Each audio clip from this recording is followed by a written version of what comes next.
ইউরোপের Alps পর্বতমালায় Google করবেন যে আজকে গুগলে লিখবেন যে আলপিন সুইফট একটা পাখি আছে।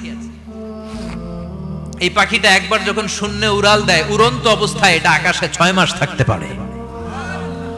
আকাশের মেঘের আপ থেকে পানি খায়, শূন্যে ভেসে বেড়ানো পোকামাকড় ধরে খেয়ে বেঁচে থাকে। 6 মাস পর একবার জমিনে ল্যান্ড করে নামে কয়েকদিন থেকে আবার উড়াল মারে, আবার উড়াল মারলে আবার 6 মাস। আলপিন সুইফট। আরেকটা পাখি আছে, অদ্ভুত পাখি, নাম হোমা বার্ড। এই হোমা বার্ড উড়ন্ত অবস্থায় ডিম পেড়ে দেয়, আর ওই ডিমটা জমিনে পড়ার আগেই মাঝখানে ডিম ফেটে বাচ্চা বেরোয়, বাচ্চা উঠতে শুরু করে দেয়। এই পাখিগুলোর কথা কোরআনে আছে না নাই? এজন্য আল্লাহ বললেন আওয়ালাম ইয়ারাউ ইলাত তাইরি ফাওকাহুম সাফাতিন ওয়া ইয়াকবিদনা মা ইউমসিকুহুন্না ইল্লার রাহমান ইন্নাহু বিকুল্লি শাইইন বাসীর। আল্লাহ বললেন নাস্তিকগুলো কি পাখির দিকে নজর করে তাকায় না? পাখির দিকে নজর করে যদি তাকায় তখন পাখির রব আল্লাহরে খুঁজে পাবে। চিল্লায় বলেন ঠিক কিনা? পাখিকে আরবিতে বললে তয়ের। সবাই বলেন পাখির আরবি কি? বিমানের আরবিও তয়ের। পাখি আরবি যা, বিমান আরবিও। এই পাখি নিয়ে গবেষণা করে বিমান বানাইছে। সুবহানাল্লাহ কইবেন না? আমরা বানাই নাই, আমরা তো খোঁচাখুচিতে ব্যস্ত, আমরা আছি ফতুয়া নিয়ে ব্যস্ত। তুই 20 কারণে কাফের, তোর চাচা 90 কারণে কাফের। তোর চাচা মরলে যেই জায়গায় কবর দেয়া হবে, ওই কবরের মাটির উপরে যে ঘাস উঠবে, ওই ঘাস যে গরু খাবে, ওই গরুর দুধ যে খাবে, ও কাফের। আছে না নাই? খালি কাফের ফতুয়া দেয় ব্যস্ত। আমরা ফতুয়া নিয়ে রইলাম আর ওরা সব আবিষ্কার করে ফেললো। উইলবার রাইট আর অরভিল রাইট, এই দুই ভাই 1903 সালে এই বিমান আবিষ্কার করেছে এই আয়াতের উপর গবেষণা করে। আওয়ালাম ইয়ারাউ ইলাত তাইর, ওরা কি পাখি নিয়ে ভাবে না? আমাদের তো ভাবার সময় নেই, আমরা আছি মদ নিয়ে আর নারী নিয়ে আর জুয়াবাজি নিয়ে। চিল্লায় বলেন ঠিক কিনা? এমন অনেক মন্ত্রীদের হোটেল আছে যেখানে পতিতালয়ের আড্ডাখানা। চিল্লায় বলো ঠিক কিনা?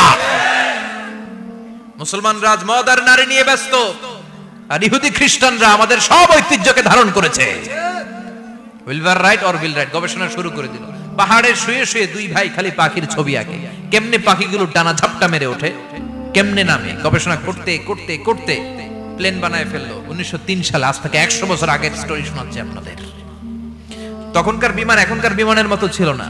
আপনি দেখবেন যে শুরুতে বিমান কেমন ছিল। শুরুতে ভাঙ্গাচুরা দুইটা পাখা নিয়ে একটু উড়ে আবার ধপাস করে পড়ে, কিন্তু আশা হারায় নাই, আবার উড়ে ধপাস করে পড়ে। আমেরিকাতে সুবিধা করতে পারেনি। ফ্রান্সের এক কিং তাদেরকে ডোনেট করেছে বিপুল অঙ্কের টাকা দিয়ে। তারা প্রথম ফ্রান্সের একটা শহর থেকে আরেকটা শহরে পৃথিবীর প্রথম প্যাসেঞ্জার প্লেন নিরাপদে ল্যান্ড করেছে।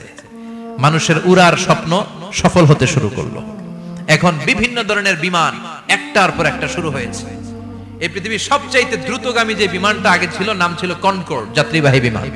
এটার পরে এখন একটা বাইরে হচ্ছে বোম সুপারসনিক। কি নাম? Bomb supersonic. এত স্পিডে চলে, এই মাত্র দেখলেন এদিকে, এরপর দেখবেন নাই ওইদিকে। সুবহানাল্লাহ পড়ে।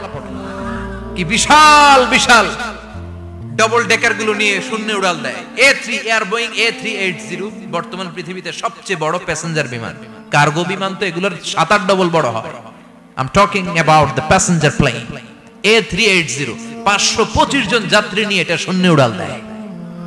525 জন যাত্রী, কেবিন ক্রু, পাইলট, বিমানের ওজন, খাবার দাবারের ওজন, ফুয়েলের ওজন, 525 জনের লাগেজ টাগেজের ওজন, এই সব নিয়ে শূন্যে উড়াল দেয়।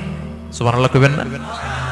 এই বিমান আবিষ্কারের আগ পর্যন্ত গোটা বিশ্বব্যাপী সব দেশে দেশে ছিল সেনাবাহিনী আর নৌবাহিনী। বিমান আবিষ্কার হওয়ার সাথে সাথেই শুরু হয়ে গেল বিমান বাহিনী, এয়ার ফোর্স, মিলিটারি। এখন বোম সুপারসনিক বানায়, এখন ড্রোন হামলা করে, এখন মিসাইল হামলা করে, এখন স্যাটেলাইট পাঠায়। আমরাও পাঠাইছি। কি নাম? Bangabandhu satellite. We launching the Bangabandhu satellite channel last year. আমরা বঙ্গবন্ধু স্যাটেলাইটও পাঠাইছি উপরে। সবকিছু পাখির উপর গবেষণা করে হয়েছে। চিৎকার করে বলেন ঠিক কিনা?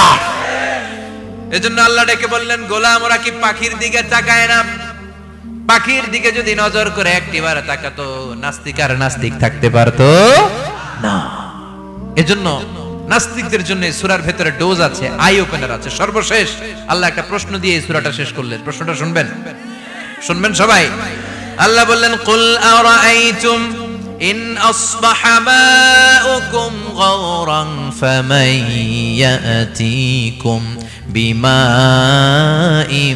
মাইন। বলো দেখি সবে শুকাইয়া যদি যায় এই পৃথিবীর পানি, তাহলে হেথায় তটনির ধারা কে দিবে সবারে আনি?